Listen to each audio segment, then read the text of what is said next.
Hello and welcome to Naval Horizons. I'm Samina Mondal, a public affairs intern with the U.S. Naval Research Laboratory, and today it's my absolute pleasure to be joined by Commander Christopher S. Williams, the Director of Diversity, Equity, and Inclusion for Naval Air Forces. Thanks so much for joining us, Commander. Thank you so much for having me, Samina. Now, to just jump right in, you've had quite the journey through naval STEM that starts with mechanical engineering, goes on to military history and business administration. So, how exactly did you get your start in the Department of the Navy? Yeah, that's a great question. I had a father who was in the Navy and was an aviator a long time ago.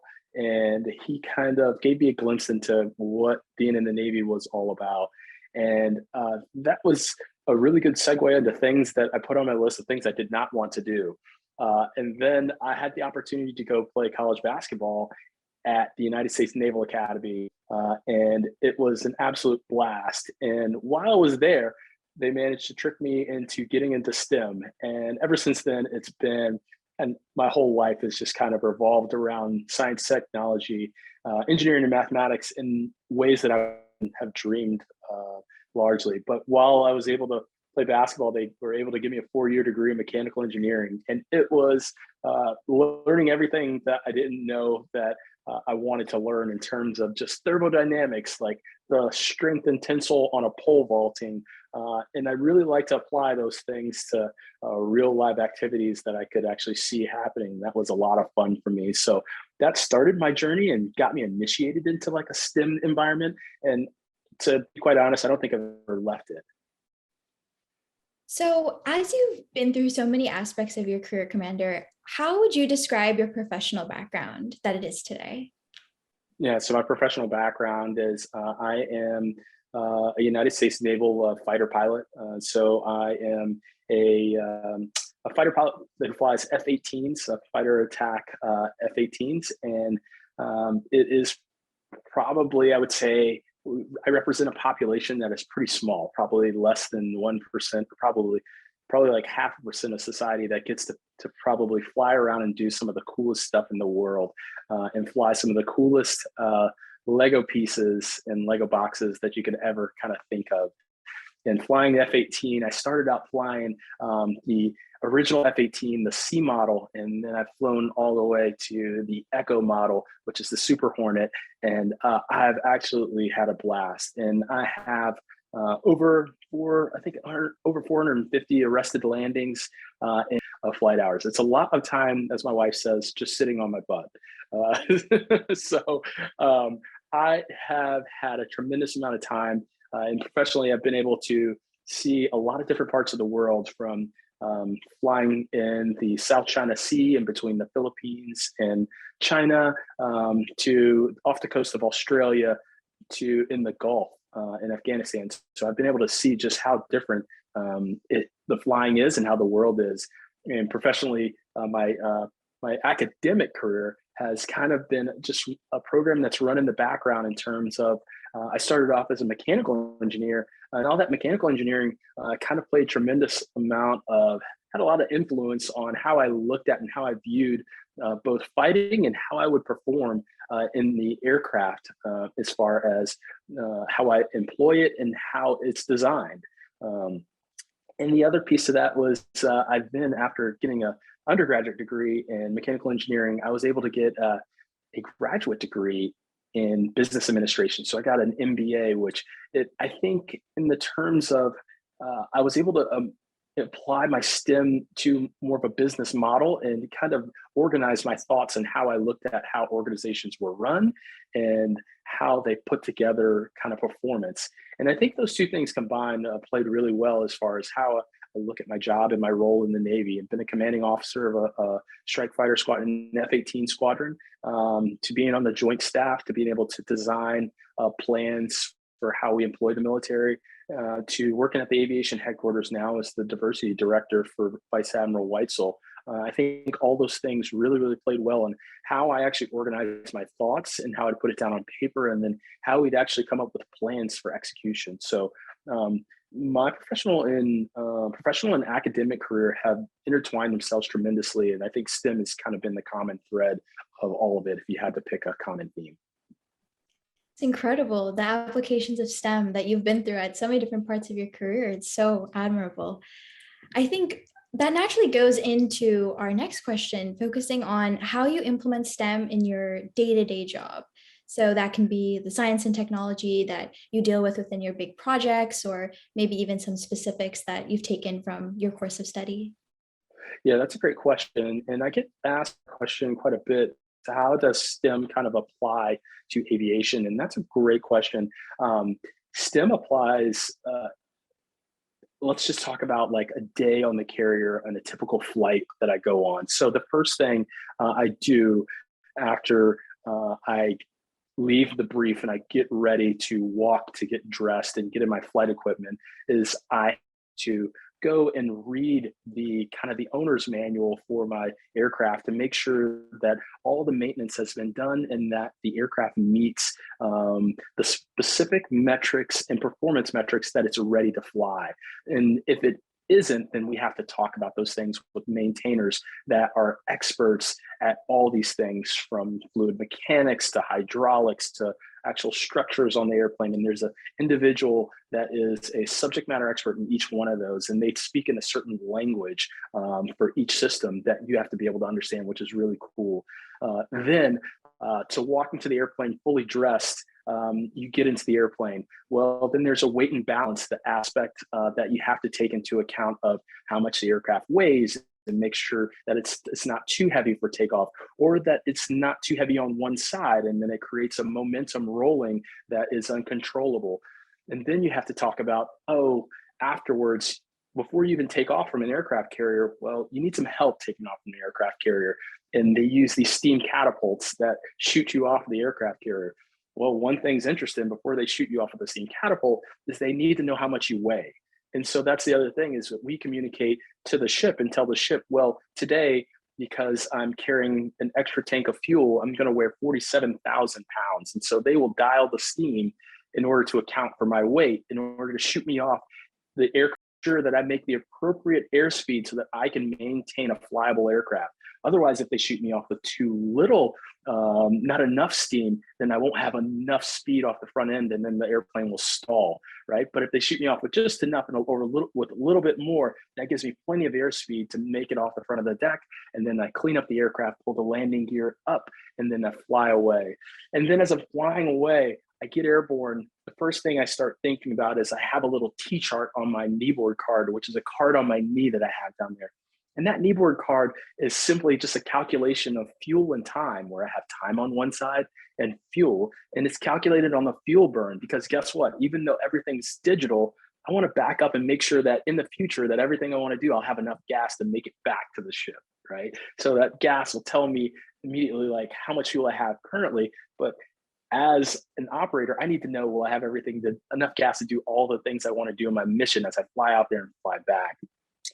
And you can see that when we go flying, there's a lot of different things that we have to end up doing in terms of like aerodynamics or mathematics, but also that's not the end of it. By the time you come back and now you're ready to recover the aircraft and land aboard the carrier, one of the most interesting things is now I have to be able to translate that airspeed to landing on a moving target I'm going about 160 miles an hour, but I need to make this 160 mile an hour kind of object land on an object that's now moving about 10 miles an hour, that's at an altitude at sea level. And so I have to fly a glide slope that corrects for the wind, the sea state, and then also the difference in the speeds of the two platforms, and then land and ensure that it catches the wire. And then once you touch down, the wire has to be counterbalanced with how much I weigh. All these different components come together.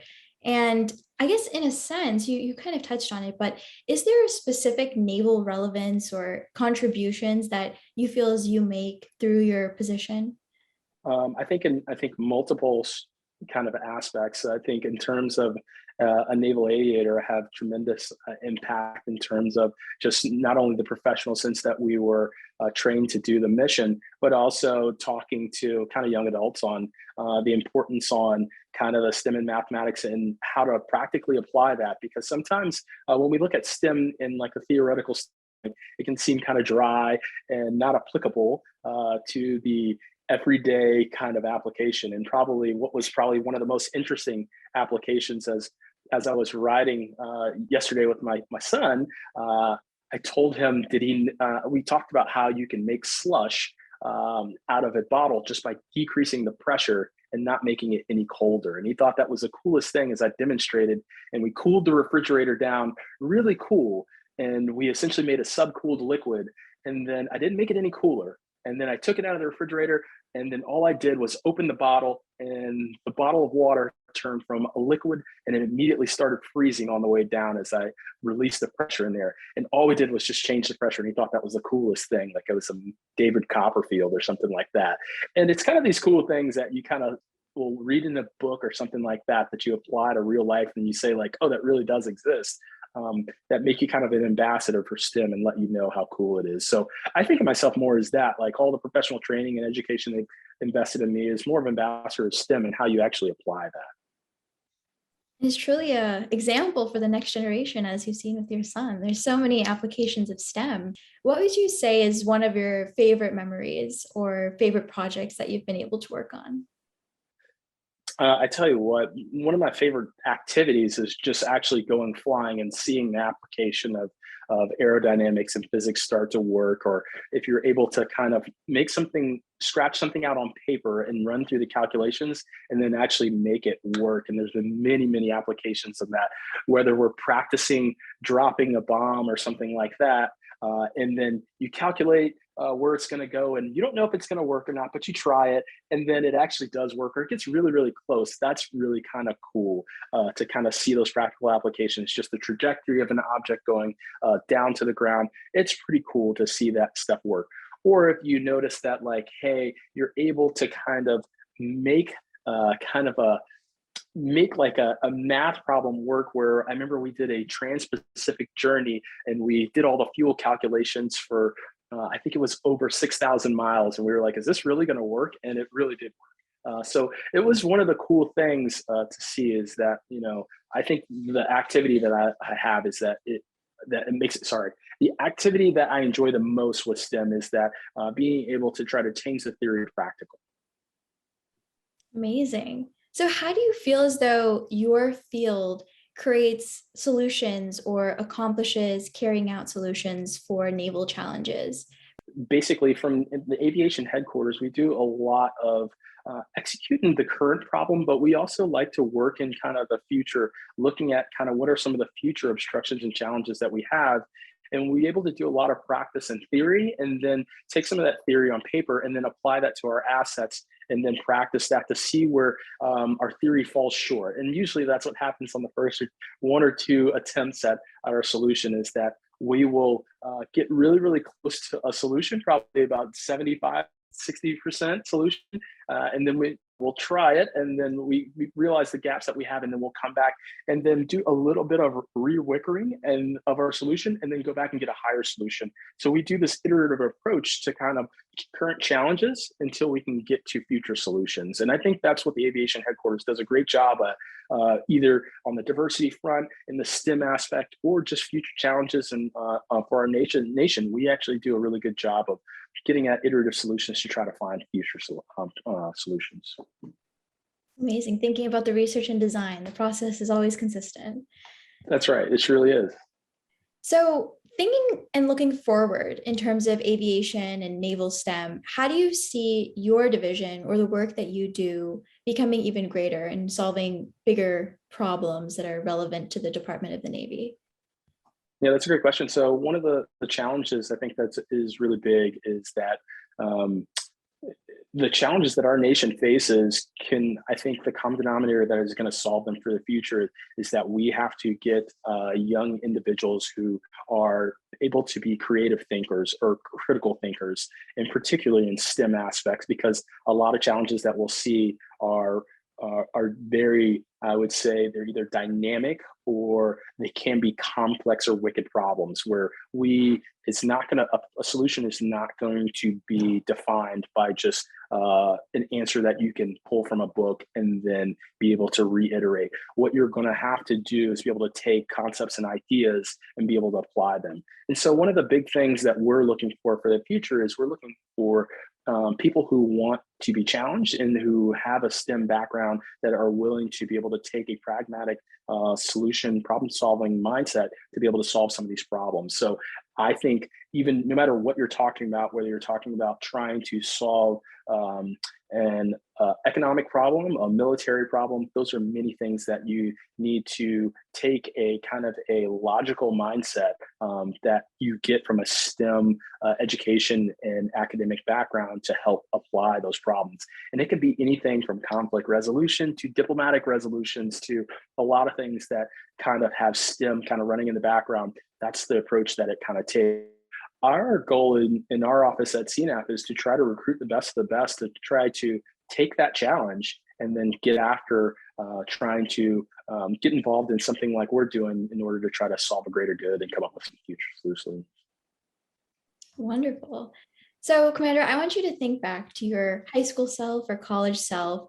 And if there was a specific piece of advice for an aviation lover or in general, a STEM lover that you later became in your career, what piece of advice would you give to those that are still in school or maybe something that you wish you would have heard? Yeah, absolutely. And one of the things that I would look at myself, my ninth grade self, or probably my eighth grade self, and I would say, is I was one of those people who loved to be a perfectionist and I would shy away from making the mistakes. What I've learned as I've gotten a little bit older is to embrace mistakes and embrace failure. That is a sign of true growth and that you're pushing yourself to a limit and you found probably a gap that you need that you can get filled and then go back. And once you're okay with making that mistake or failing, you will start to see the successes start to pile on itself. Going with the easy wins don't necessarily provide the growth at the pace that you'll probably want to. But once you start pushing yourself to failure, you will start to see yourself kind of excel and learn at a pace that will be exponential. And it's okay with kind of not being the number one all the time. That is one of the things. And I think that's the biggest thing that I would tell my eighth grade Frozone that like, hey, go out there and fail a little bit more and you'll be happier a little bit later. Great advice, especially to those that are going through school and so many aspects of competition are on their mind. It's really that process of not being linear in your career. So it's great to hear. So, Commander, you are without a doubt a leader in naval STEM and innovation. So, in what ways do you feel as though when you wake up in the morning makes you excited about being a part of the Department of the Navy? Yeah, I think the thing that gets me the most excited is being able to interact with some of our younger generation. And if you haven't been out there talking to some of the middle and high school competitions and college competitions, there are some people who are coming up with a lot of leading edge ideas that are going to help to try to propel us into the future, not just as a nation, but also as a world. And that is one of the cool things about being able to wake up and be a part of this kind of organization is that we have the ability to kind of reach out and we want to see a lot of different solutions. And we're very interested in kind of recruiting and kind of seeing if we can work with some of the most talented people out there in the world. I remember to this day, when I tell my friends when I grow up how was the Naval Academy, and I tell them that it's pretty cool if you don't mind being around a ton of smart people. And by smart, I define it as Rhodes Scholars and those kind of players. So there are really, really talented people out there. And all it takes is us just being able to want to work together and come to a solution that we can try to work with.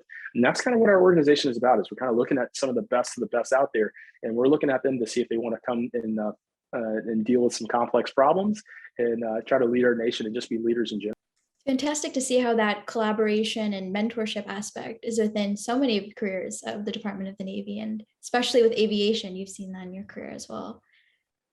Absolutely. As much as the movie likes to look at and say that the F-18 and the fighter community is a bunch of willy-nilly cowboys and everything is done off the cuff, it is really calculated. And everything that we do is we are experts at our craft, and it deals a lot with the mindset of the STEM background and how we look at problems and how we like to attack problems and get after it. And that mindset is, I think, very useful. So that is one really, really good thing, is that, hey, we're professionals in every letter of the word. Amazing. Now, Commander, do you have anything else that you'd like to share with us today? So yeah, I do actually have something to share. So how did I get my call sign? That would probably be the great question. So in the fighter community, you typically will get a call sign, what we refer to as, some people refer to as a handle or a nickname or anything like that. That's an important part of our community, our tradition.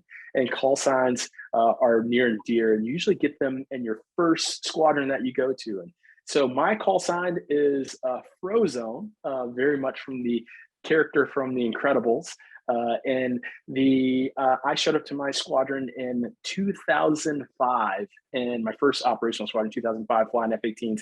And Pixar had just released this incredible movie called The Incredibles, no pun intended there. And so I show up there and they are loving it, and it is playing in the background on a loop. The kids are going after it. We're at a family function, and it doesn't stick there. Nobody really gives me that name, but I later go to on a flight with one of my buddies to this day, Jeremy Chambly, and we fly across country, literally from Japan to South Korea, and land in Osan, and we had a great trip. And then on the way back, we fire up our F-18s and we jump and we fly them back. We're really excited. Great trip. We made it, mission accomplished. And one of the things that I noticed, and I was very junior in the aircraft, was my canopy started to ice over in the very front.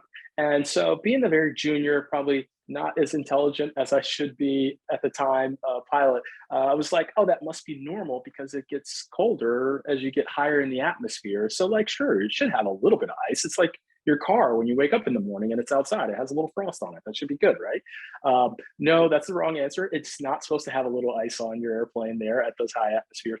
And so at the time, I decided that, like, well, hey, maybe all I need is just a little bit of a defroster, but they don't really have defrost buttons in the F-18. And so, like, I slid behind my flight lead there and was just going to use his exhaust to just warm my canopy up just a little bit so I could see a little bit better, because it was making it hard for me to see. And so as he decided to wonder what in the world I was doing warming up my canopy back by his exhaust, I just told him politely, yeah, I have ice all over my canopy. And we had to declare an emergency and land because I had moisture and water coming into the canopy. So and it's not supposed to be there. So they dubbed me Frozone. I like to think it's because I'm the coolest dude in every room that I walk into, and that's a story that I'm sticking with. But it was for other reasons a really cool thing, I think, and it's one of the things that makes our community unique, and that stays with you throughout years. That stayed with me since the last 18 years. And most people don't even know my first name or last name, but they do know that. And that's what being a naval aviator is all about. Oh, so fun. Thank you so much for sharing. No Well, problem. Mr. Williams, this was a great conversation. Thank you so much. And it's clear that your dedication to aviation and continuing within diversity, equity, inclusion in the Department of Navy is growing each and every day. So thank you so much for all you do. No, thank you so much. And I appreciate this. And keep working hard. And remember to go out there and work hard. And if you fail, keep working hard. And thank you all at home for tuning in today. Be sure to check out past and future episodes. Until next time, I'm Samina Mondal, and this is Naval Horizons.